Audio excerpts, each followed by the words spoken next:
ઝટકાની safety કેને કહેવાય બતાવું તમને.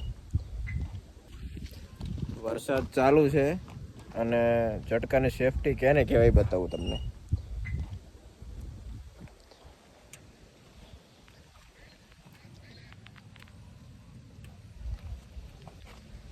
વ્યવસ્થિત ઉપર સોલાર મૂકી દીધી છે અને આ ઝટકાને 7 વર્ષ થયા છે. આપણું ઝટકા મશીન છે અને આવી રીતે સાચવે છે એટલે ઝટકાને 7 વર્ષ થયા તો કાંઈ નથી થયું.